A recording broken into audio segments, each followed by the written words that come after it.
Alam semesta belum dicipta. Beliaulah alam pertama yang dicipta. Oleh karena itu dalam kalam-kalam ilhami yang didapat oleh ulama-ulama kita, ada dialog Allah Subhanahu wa taala dengan dirinya. Beberapa ulama mengatakan ini hadis. Saya teliti, ini bukan hadis yang bersambung. Ini hanya kalam-kalam ilhami. Apa kata Allah Ta'ala? Kuntu kanzan makhfiyan.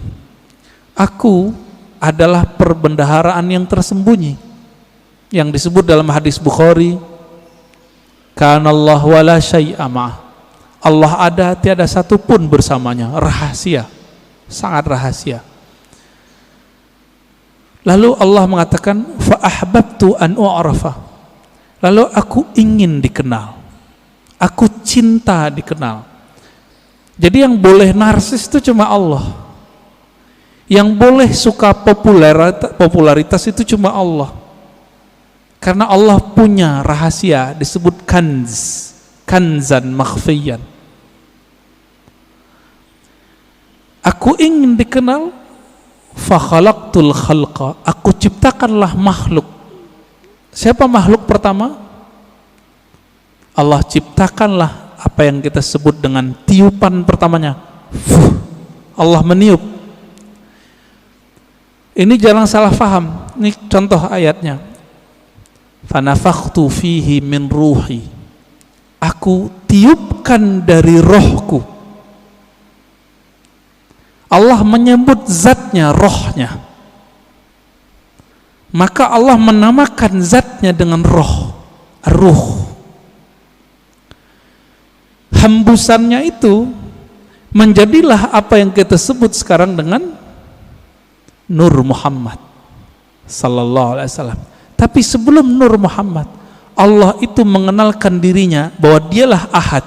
Qul huwallahu ahad. Jadi hadis kalam ilhami tadi semuanya ada di surat Al-Ikhlas ketika Allah mengatakan Qul huwa. Kenapa bukan Allah dulu tapi huwa dulu?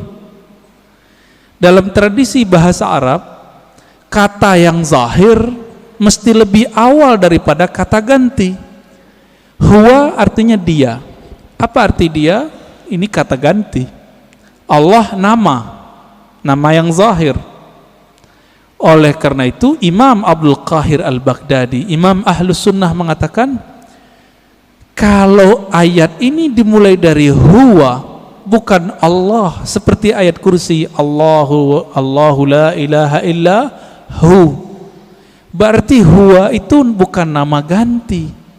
Huwa itu adalah nama asli Allah Subhanahu wa ta'ala. Disebut nama zahir juga Pak, nama yang nyata. Huwa itu bahasa Arab artinya dia. Bapak kalau sebut dia dalam bahasa kita, maknanya mirip dalam bahasa Arab. Saya bilang dia, orangnya tampak enggak oleh mata? Ya. Tadi saya ngobrol sama beliau nih. Kita cerita tentang Habib Qais, beliau khutbah. Kelihatan enggak sekarang orangnya? Enggak, berarti tidak terlihat oleh fisik. Maksud dari kata dia, Allah itu tidak bisa dicapai oleh pandangan fisik, pendengaran fisik, semua yang berkaitan dengan indrawi. Itulah makna huwa. Oleh karena itu ulama kita yang ahli qalbu sepakat huwa nama Allah. Jadi jangan heran nanti ketemu kiai-kiai Betawi lama, kiai-kiai Banten, kiai-kiai Jawa lama, kiai-kiai Sumatera, mereka berzikir hu Allah. Ya, hu itu surat Al-Ikhlas itu Pak. Bukan bid'ah, diambil ayat itu huwallah. Bid'ah enggak tuh? Ngambil dari surah Al-Ikhlas kok. Ya, kalau ada sahabat kita yang mengatakan bid'ah, mungkin pensyarahan ini belum sampai kepada beliau. Kitab-kitab mengenai ini banyak. Al-Ibda ya, fi Madaril Ibtida, itu menjelaskan perdebatan ulama tentang zikir hu boleh atau tidak. Setelah dibid'ahkan oleh Ibnu Taimiyah, dibalas oleh yang lebih senior oleh Ibnu Taimiyah, namanya Ibnu Athaillah Sekandari. Finalnya itu boleh, bahkan disyariatkan, masyru', begitu bahasa Arabnya. Jadi jangan terjebak di situ. Huwa itulah yang disebut kanzan makhfiyan, perbendaharaan yang tersembunyi. Coba lihat Bapak Saudara makan Allah. Allah itu dalam surat Thaha berkata kepada Sayyidina Musa, "Hei Musa, innani anallah." Masih ingat? Ayat 14. Surat 20 ayat 14. Innani anallah. Sesungguhnya akulah Allah. Berarti Allah menyebut di sini nama zatnya dengan ana. Sesungguhnya akulah Allah. Maka Nabi Musa diperkenalkan oleh Allah dengan nama yang baru, Allah. Itu sebabnya orang-orang Yahudi memanggil Allah itu dengan panggilan El. Allah itu bahasa Arab, Pak. Dalam bahasa Ibrani El. Siapa yang menjelaskan ini? Ada tokoh orientalis dari Australia, tetangga kita, namanya Arthur Jeffrey. Bisa 19 bahasa, Pak. Tapi sampai mati dia nggak percaya Quran dari Allah. Meneliti Quran, meneliti hadis, tapi nggak percaya bahwa Al-Quran dari Allah. Emang hidayah itu nggak masuk ke akal, hidayah itu masuk ke kolbu. Jadi kalau Bapak ngaji di akal-akali, itu dalam pikirannya nolak terus tuh apa yang saya katakan dari awal sampai sekarang. Maka kalau ngaji, jadikan akal itu tunduk kepada kolbu. Kolbu itu mainnya dengan rasa. Rasa yang dipakai oleh kolbu berbeda dengan rasionalitas yang dipakai oleh akal. Banyak ya, teman kita nggak pernah merasakan khusyuk, dia bilang mustahil khusyuk. Dia nggak pernah coba, dia bilang nggak ada. Ya, sama kayak orang nggak menikah, nggak tahu nikmatnya malam pertama, dia bilang nggak ada tuh nikmatnya nikah. Mirip-mirip begitulah kira-kira. Bapak Ibu Saudara makan Allah. Jadi ketika disebut huwa Allah, huwa itu adalah perbendaharaan yang tersembunyi. Lalu Allah mengenalkan dirinya menjadi Allah. Nah, proses dari huwa ke Allah ini panjang.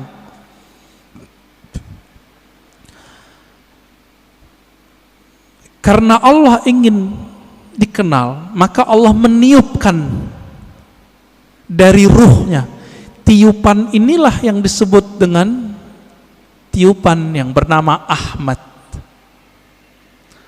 Ya, Ahmad itu cahaya yang terpancar darinya disebut cahaya Nur Muhammad. Begitu ulama kita menjelaskannya. Inti dari Ahmad itu adalah nurnya. Maka sebagaimana disebutkan dalam hadis Imam Bukhari, innallaha yanzuru ila qulubikum, Allah memandang ke sentral jiwamu. Apa sentral jiwamu? Yaitu qalbu.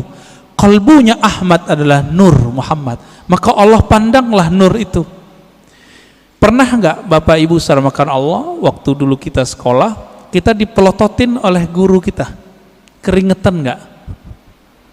Keringetan ya? Atau kita baru jatuh cinta dengan seseorang, terus kita dipelototin nama dia, beradu mata, keringat dingin, Pak. Yang pernah jatuh cinta, ya, mau jatuh cinta lagi nggak, Pak? Ya, jatuh cinta tuh enak tapi capek, ya, capek di jantung itu, deg-degan terus, ya. Tapi enak, Pak, ya. Kayaknya mau coba lagi nih. Berkeringat. Maka di saat Allah Subhanahu wa ta'ala, sang pemilik ruh, sang peniup, memandang kepada hasil tiupannya yang bernama nur itu, berkeringatlah nur itu, meneteslah dari nur itu yang disebut 124.000 tetesan. Itulah rahasianya, filosofinya, hikmahnya, kenapa jumlah para nabi dan rasul 124.000.